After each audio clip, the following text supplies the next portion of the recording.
Hey there, fellow entrepreneurs. I'm Sue, and you've just stepped into Entrepreneurs Gone Wild. Every week, I'll introduce you to a friend of mine, a remarkable entrepreneur who's not just changing the world, but also harnessing a secret weapon, time outdoors. Together, we'll dive into their journey, unpack invaluable business advice, and discover why embracing the wild is not just good for the soul, but also a goldmine for inspiration and innovation. Ready to uncover the secret that's boosting bottom lines and fueling joy? Hit subscribe and join us in the wild. Welcome to Entrepreneurs Gone Wild. This is a treat. I have never actually spoken directly with Derek before, but I know him and I've been aware of him for a long time. And he was my hero, my writing hero for a while, till I got Shiny Object, did something else entirely, but he stuck with it and it's so cool. And I just can't wait to hear Derek Lewis's story. Derek, welcome to the show. Would you please introduce yourself? That'd be my pleasure. And thank you for the introduction. Aside from whenever my children were, either of them were 3 years old, I don't know that I've ever been someone's hero before. So I feel like He-Man now. I have been fortunate for the last 15 years. This year makes 15 years that I have been self-employed. And I think it's pretty much gotten to the point where I am unemployable. If I were me, I wouldn't hire myself. Very bad hiring decision, right? But that's what I love about entrepreneurship is I've built a business that revolves around my life instead of building a life that revolves around my business. Yeah. That business is ghostwriting.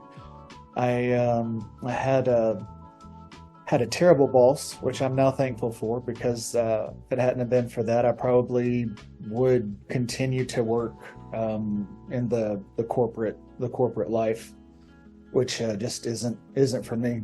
But if he hadn't have been so terrible, and a friend of mine and I would not have tried to start a small tech business.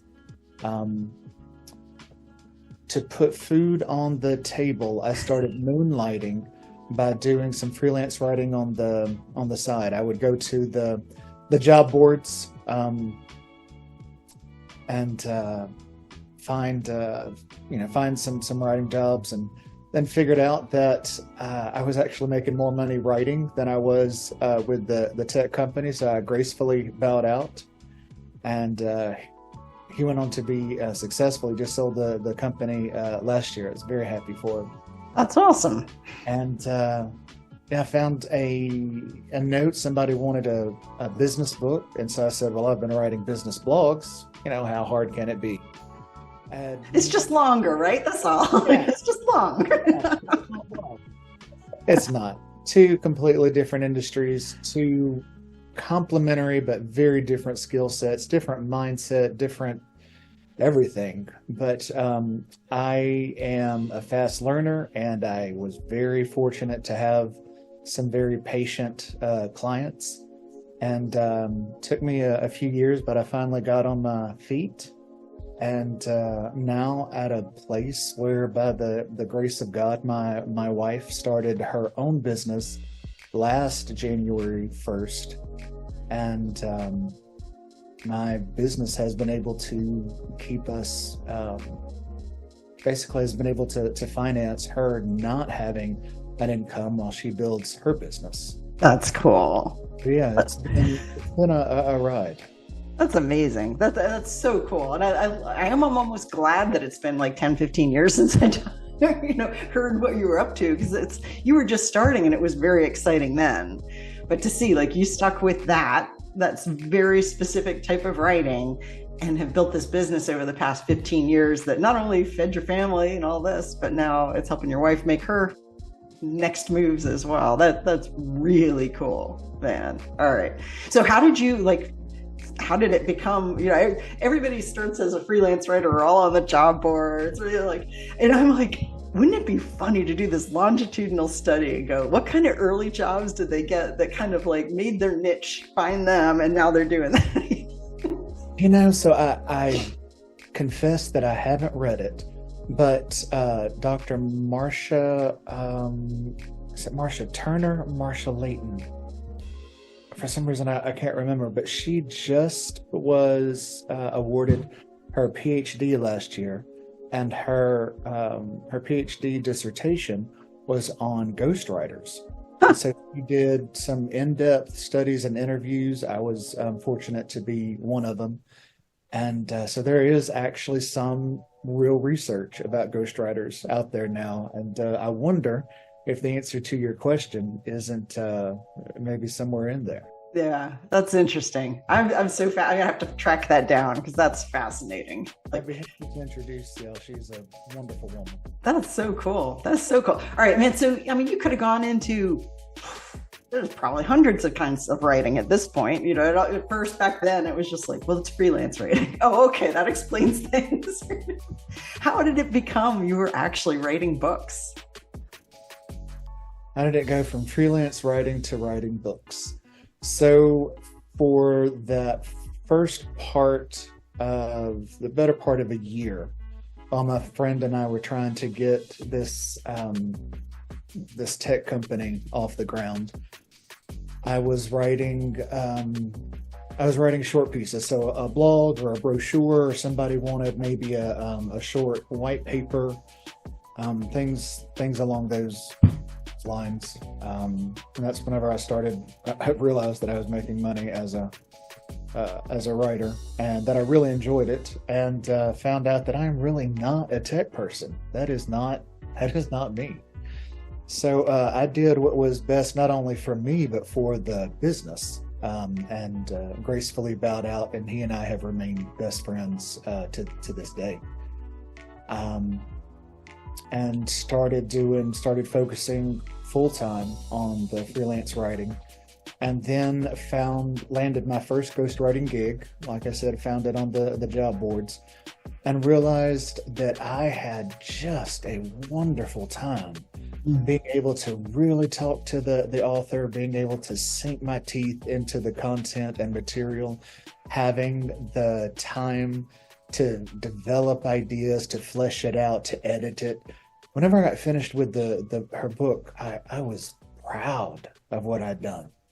Whereas with the rest of the things that I'd been doing, I mean, I wasn't ashamed of it, but with a couple of my regular clients, it was almost kind of churn and burn. I'm not even sure that they maybe read the blog articles that I wrote. I did a good job. I wasn't a slacker. I'm proud of myself to say that. But my heart definitely wasn't in it. But after doing a book, I was like, this is awesome. And this is a career. People get paid to do this. Make money doing this? And so I was completely stupid and decided in that moment that I was not going to take on any more freelance, I call it short-term writing assignments. And I was only going to focus on editing and ghostwriting. And that was stupid, because anytime you swing from one vine to another, no, that's not the right metaphor, because you actually do let go. It's a lot smarter if whenever you're swinging from one vine to another, you have a good firm hold on the next vine before you let this one go. Because otherwise, if you don't, you let go of both of them and you don't have a good hold on this one, yeah, you fall. You sound like a man with experience. Got the bumps and scrapes and scratches to prove it. So I fell, but by the grace of God, my wife had a good income, and it was a rocky, probably 3 years before I replaced the income that I was making while employed. And then in year 5, the stars aligned, and I broke 6 figures, and it has been a nice steady uphill ever since then. That's beautiful, man. What was going through your brain during years 1, 2, 3, and 4 while your wife is, and you're like, and you're still picking dirt out of your mouth from the fall between vines? What did you think about? What was going on? Well, Susan, so the financial strain of that, and the entrepreneurial strain of, is this a viable business? And then on top of, I was teaching myself until I came across my ghostwriting mentor. I was teaching myself the craft of ghostwriting. So I had a pretty steep learning curve on several fronts. And unbeknownst to me, I have severe depression. Oh. So that triggered severe depression. Mm-hmm. And it was only probably in year 4 whenever I landed some really good projects. I think I landed like $80,000 in 2 weeks. And I mean, that should have been enough to send me over the moon. And instead, I felt worse. Mm. So that was my wife's clue that maybe we should go see some professional help. So I got a therapist, and then my general practitioner started prescribing me some antidepressants, and that helped. But there was more to come. So the answer to your question is, I don't think helpful for anybody else, unless they also suffer from severe depression, in which case a depressive situation that happens to a person who is genetically predisposed to depression is not good. No, It's really not good. not recommended. Oh, no, 1 star, would not come back. What was going through my mind? The constant, especially that first year, constant doubt. I was constantly putting in my resume and applying for jobs all over the place, even while I was trying to find jobs on the job boards, and trying to juggle very limited cash. That first winter season, we actually went without central heat for 3 months because we simply didn't have the money to replace the inside unit. I think was the inside unit. Now, fortunately, we live in Louisiana, so our winters are pretty mild. So we had 2 space heaters, and at night we had 1 space heater in our bedroom and the other in Allie's room. And then during the day, I would take the space heater out of Allie's room and put it in my home office. Mm-hmm. That is how we got through December, January, and February. So, I tell that story just to kind of give an idea of, you can imagine the things that were through my mind. I've got a let's say, how do I say? I've got faith in God. I believe in God, and I try to follow what I hope is the will of God. And I felt like at different points that I was going in the right direction, but just those doubts came in. So I had doubts not only about money and my craftsmanship and about the viability of the business, but also spiritually. Like, have I completely missed it? Am I supposed to be doing something else? Was there a fork in the road? And I missed this. Yeah.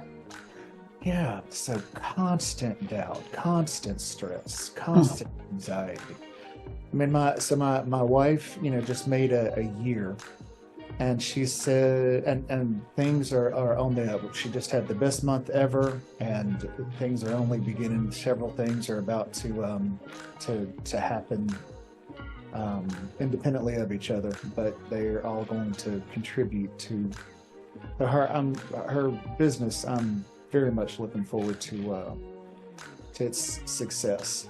But a couple weeks ago, she told me if I would have known how difficult it was going to be and everything that I was going to have to go through, she said, I probably wouldn't have done it. I can't tell you how many entrepreneurs I've met who said the same thing, and not just maybe lifestyle entrepreneurs like me, but entrepreneurs worth millions and millions of dollars. They're like, if I'd have known how hard it was going to be, I probably wouldn't have done it. Yeah, yeah. We'd get scared. We don't get scared of much, but we get scared eventually of that.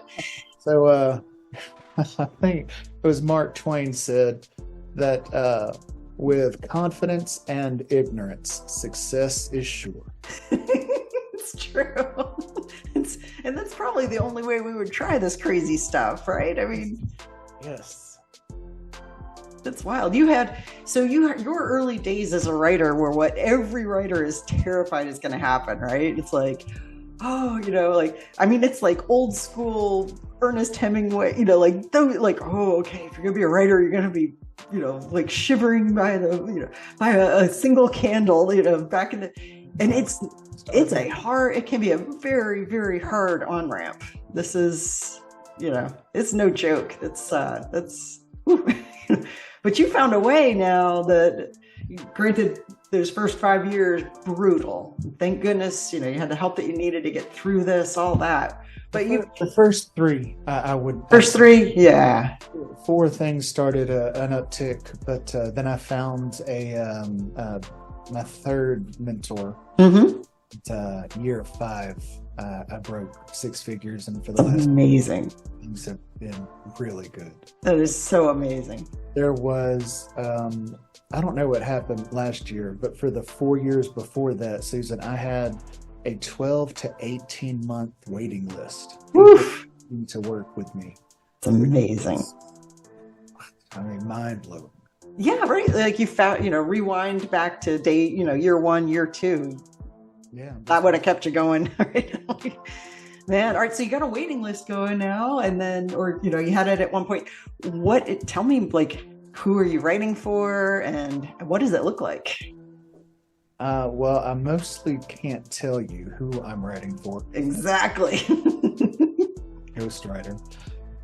I specialize in working with business subject matter experts. Mm-hmm. So one book I can share with you is called Redesigning CapEx Strategy.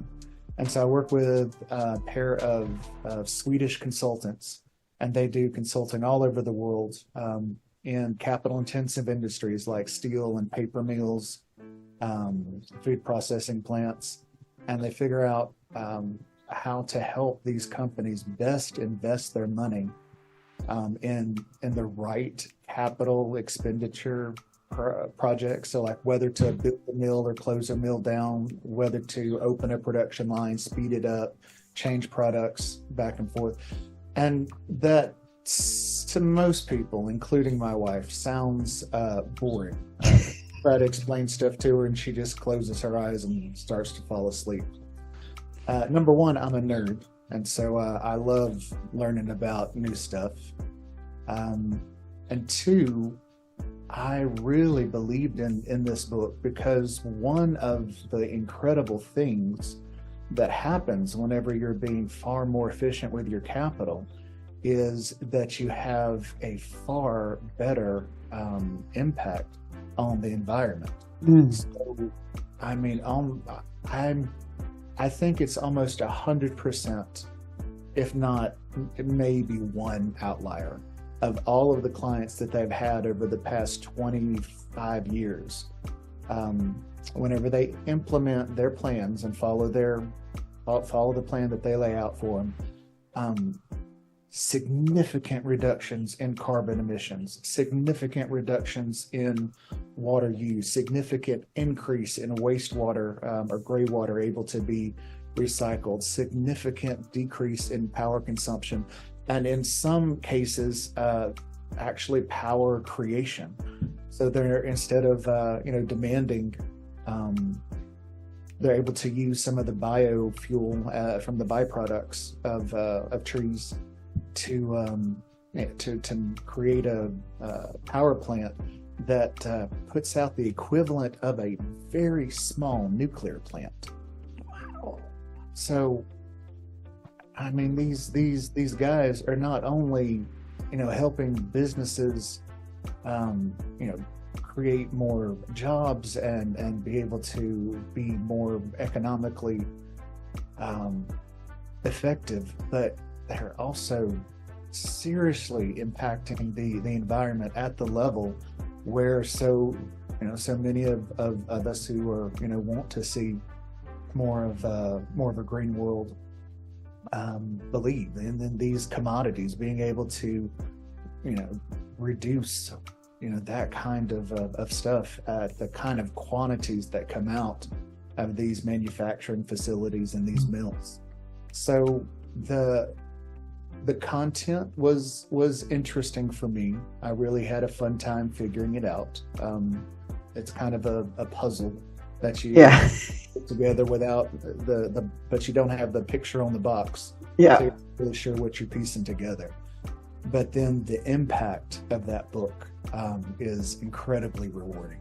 I love that. I mean, it's such a ripple effect. And that's, your brain, you didn't already know all the stuff. I mean, you worked with subject matter. You didn't know anything. You probably didn't even know the topic existed, until they came on the scene.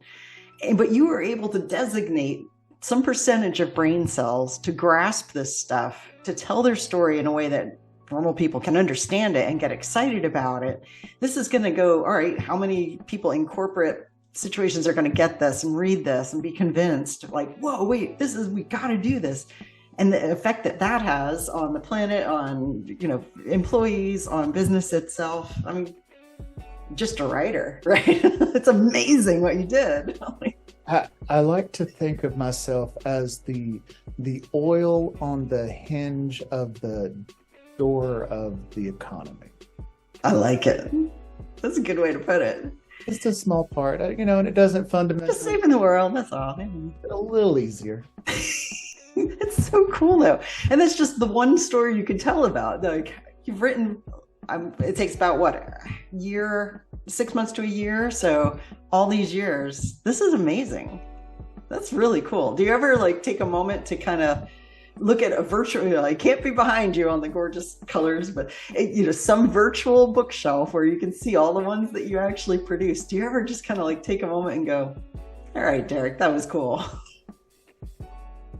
Yes. So if I were a normal person, yes, I would. I am somewhat of a perfectionist. And so whenever I go back to a book, even a book that maybe, if there was a book, I'm on the cover, it's with Derek Lewis. It's titled Deming's Journey to Profound Knowledge, how Edwards Deming altered the course of history, helped win the war, and changed the future. I forgot, it was a longer subtitle. It just came out a few weeks ago, hit the bookshelves. And so I was kind of looking through it again, and the editor in me says, you know what, you could have saved some words there. You could have done that there. You could have done this. You can, with a book, and this is true really with any piece of art, you can always make it better. Yes. So I look at the books that I did 2 years ago, 5 years ago, 10 years ago.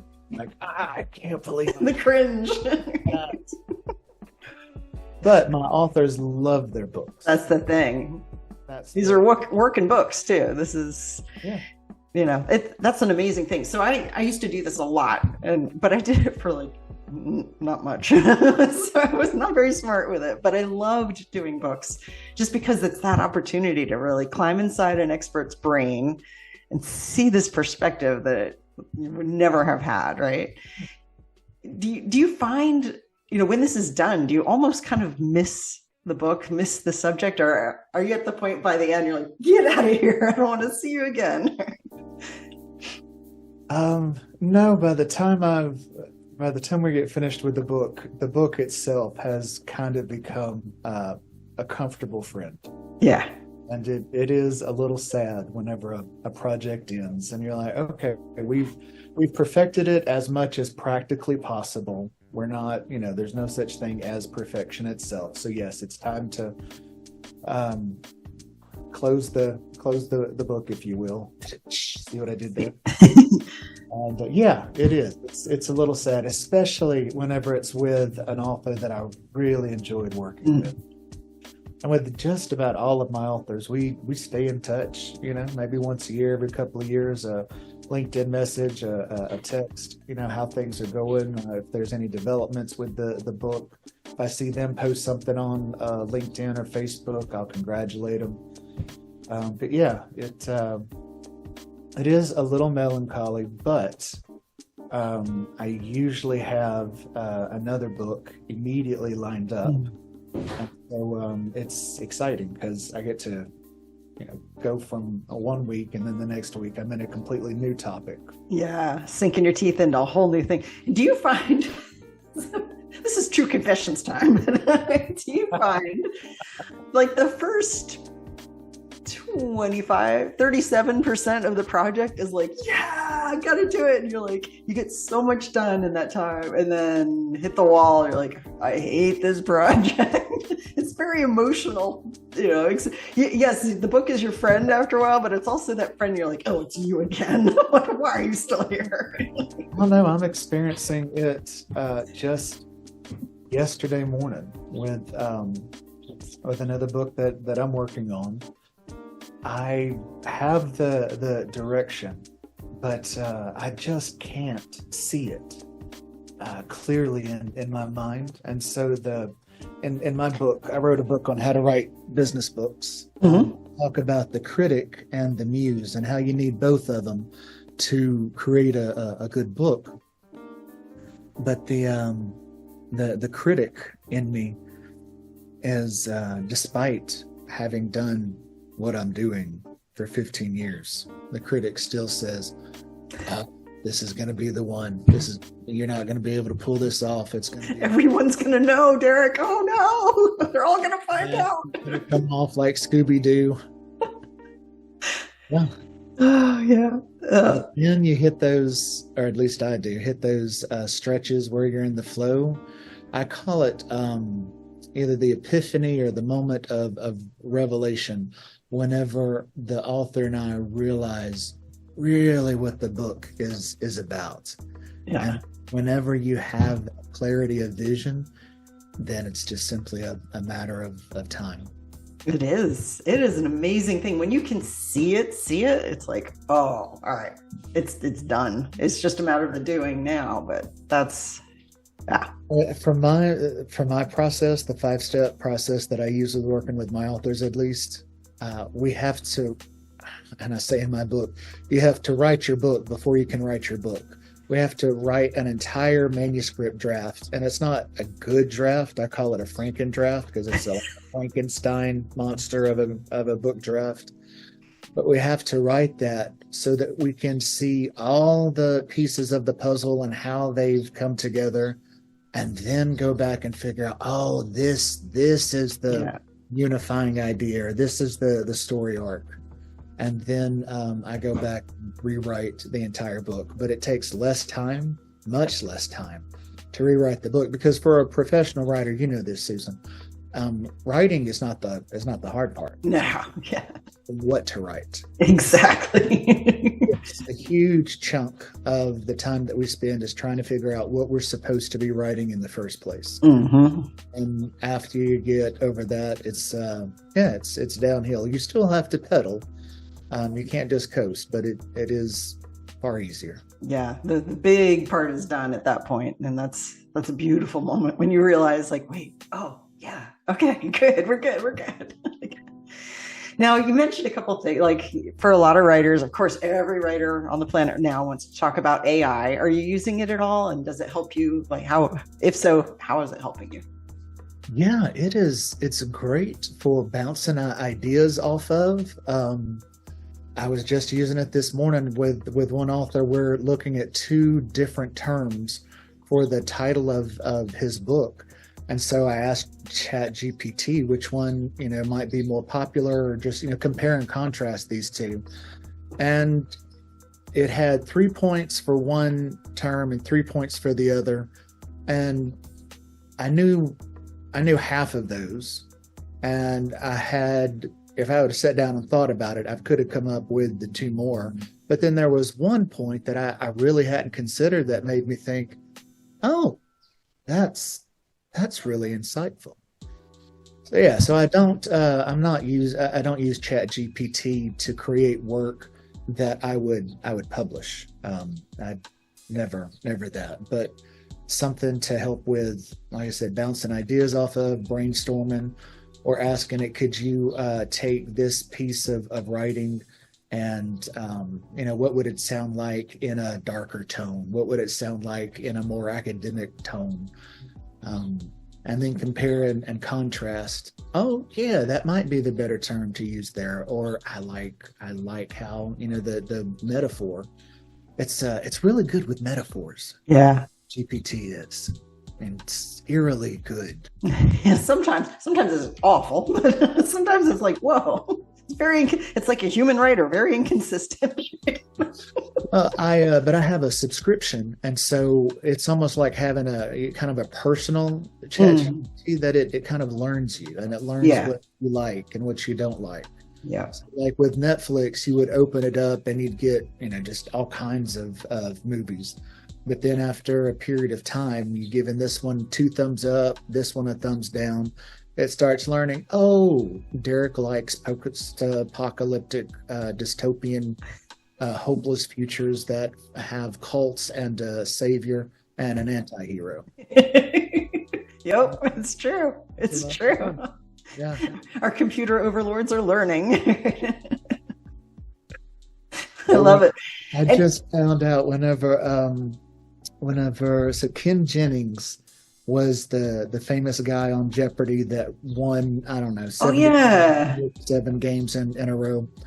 Well, so they had him and another Jeopardy all-star face off against an IBM supercomputer named Watson. Uh-huh.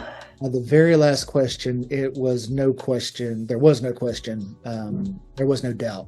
that the supercomputer was going to win.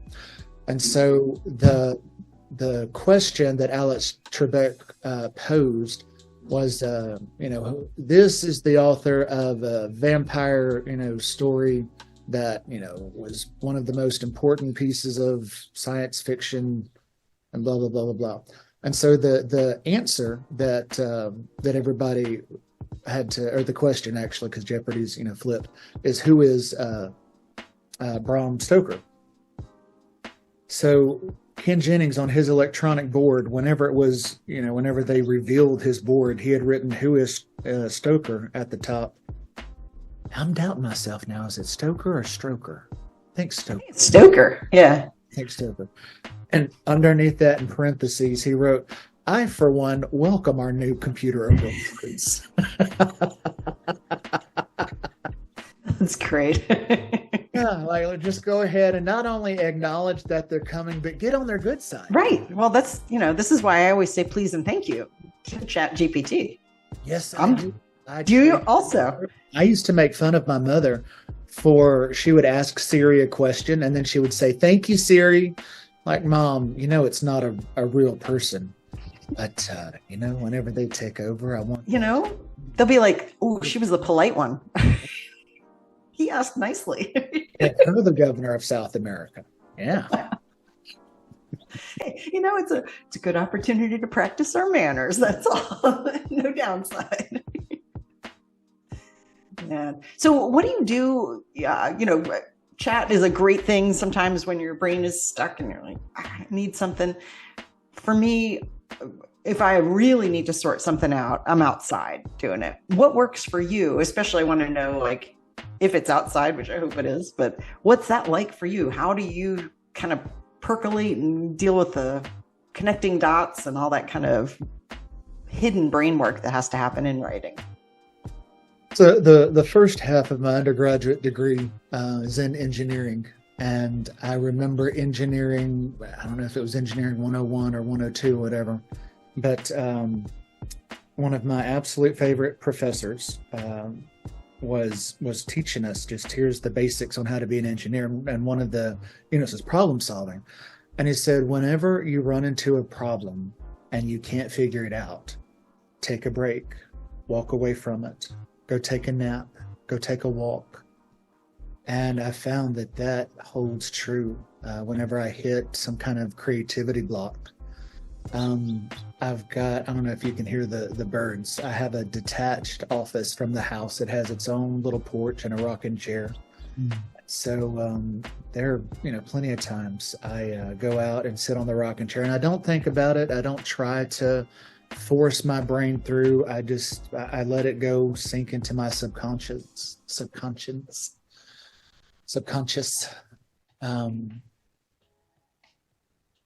some of the most healing times for me, though, are whenever I go back home, home to my hometown where my parents still live. I grew up on a timber farm, and they still have all the land. So, being able to just walk through the woods and just feel the stillness, and it's almost like time slows down.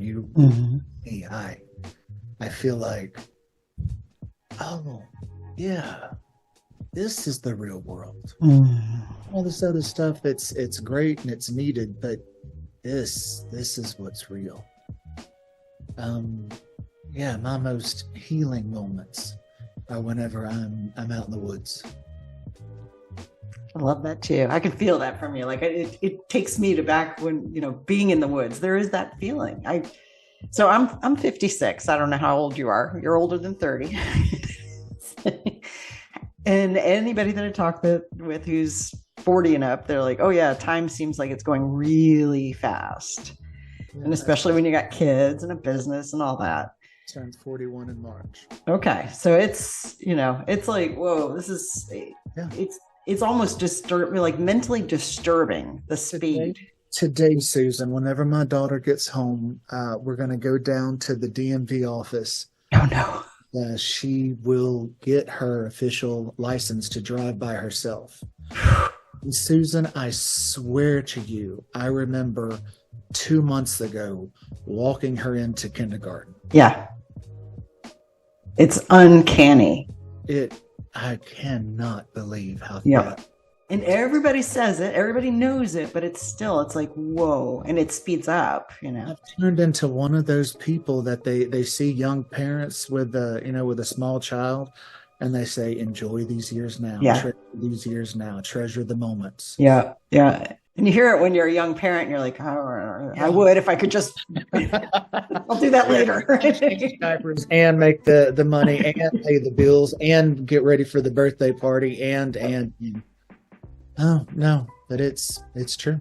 Yeah. It's not that every minute is great. It's just they're all really fleeting and you don't even know, So for me, it was almost starting to be a problem, that sense of, oh, we're rushing. Like I didn't feel rushed, but it felt like time was just. For me, the most amazing thing being outdoors, you touched on, is that sense of time just slows down and you feel like this is real. Not the other stuff. And now that you say it, it makes me think that it's not really that time slows down. Like going around being very present, that is normal time. My problem is how quickly I've sped time up. Mm-hmm. So I slow down, but it's not that the world slows down. It's that I'm getting more in tune with reality. Mm-hmm.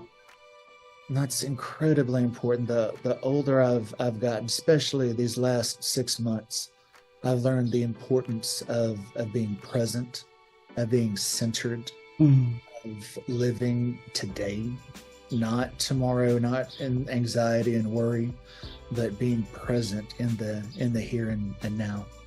And it has been healing, and nature, because nature is the natural world. It helps me, I guess, recalibrate. Like, oh, this is the normal pace of life, right? Okay, I get it. That's huge. I hope people are gonna pay attention to that, because it will happen. A lot of the readers on here are like 20s. I know you feel like you got all the time, and it will start to feel like it's going really fast. And I just hope that they'll have this as a, this crazy lady and this guy once that like they were saying about how to recalibrate. And Susan, I used to use the excuse with exercise that I don't have the time. I just don't have the time. Well, what I've figured out is that an hour of self-care, um, not only do I get that hour back in increased productivity and creativity, I usually get it back in spades. Mm-hmm. So instead of, oh, I've got all these tasks, I've got so much time, I don't have a slot for. If I make walk, and I need to walk outside, but if I walk outside, get the sunlight, get the fresh air, take care of myself, that's it's an investment, and like a good investment, it pays off. I get more back than I put in. Mm-hmm. Yeah, it's true. The trick is remembering it, because it's awfully tempting to believe the lie of you don't have time. Mm-hmm. And yet that's the most valuable thing we can do, lavishing that time on ourselves. And it feels really risky and frivolous and luxurious. And did I deserve it yet? Do I get recess yet? I haven't finished all my work yet.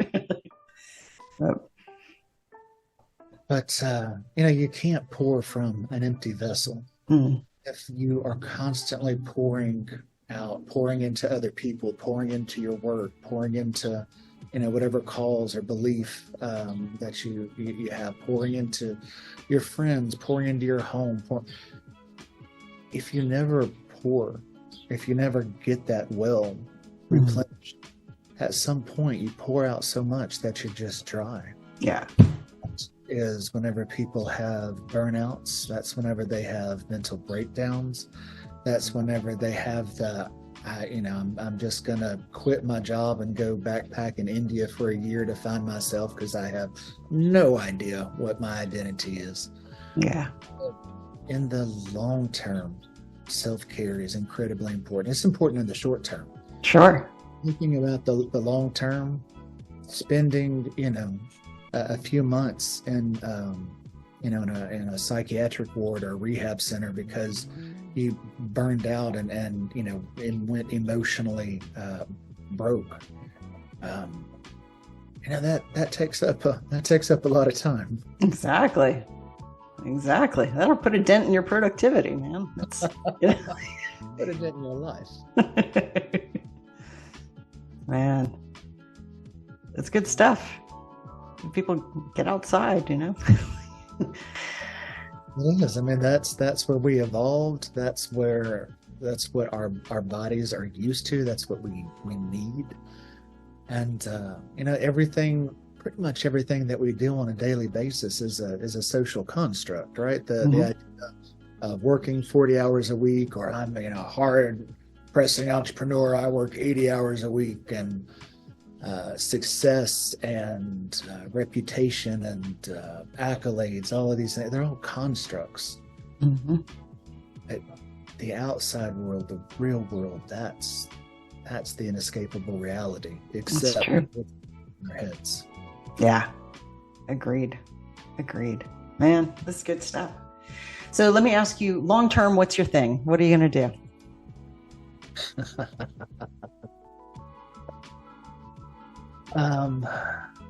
Well, since you asked, I am sober 6 months by the grace of God. Wonderful. I had no idea that I even had an addiction.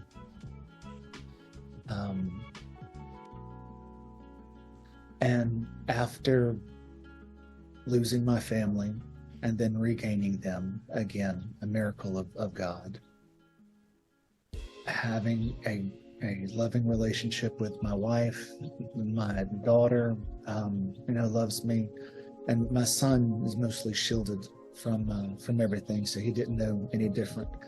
But just basically having to take a look at who and what I was, and losing the only things in the world that were really precious to me, seriously reprioritized my life. And I am going to continue ghostwriting, but ghostwriting is going to be and I'm going to come down to only working 2 or 3 days a week. I thank God I can command the prices where I can do 2 books a year and still make a very comfortable income. Mm-hmm. Basically, ghostwriting is going to finance my work in helping people in recovery. Nice. I start my master's degree in addiction counseling. Wow. That's so cool, Derek. Wow. That's going to be awesome. So, there was quite a while there, Susan, where I tried to, figure out a way to grow my business. Do I have ghostwriters come work for me? Should I be a brokerage agency? Is there some way that we could do? But I just never could find something that worked. And thank goodness I didn't, because if I did, I would have employees, I would have responsibilities, I would have victims, I would have long-term commitments. But since I am a one-man band, I can completely restructure my business. That's it. To support and accommodate this new life. That's true. That is so one-man band. You play whatever genre you want. You don't even have to signal to the rest of the guys. You're it. It's from jazz to country, and yeah. Look at the wrist. That's really cool. Man. All right. So where can people find out more about you? DerekLewis.com, DEREK. Because for whatever reason, nobody spells Derek the simple way. They all have. That's true. Come to think of it, there's like extra R's and C's and K's. I knew I was going to be slow, so she made sure she made it as simple as she could. So, DerekLewis.com. I love it. That's fantastic. I hope you'll come back. I want to hear when you get going on this next chapter. I would love to hear about that. I'd love to, Susan. I appreciate that. That'd be really cool.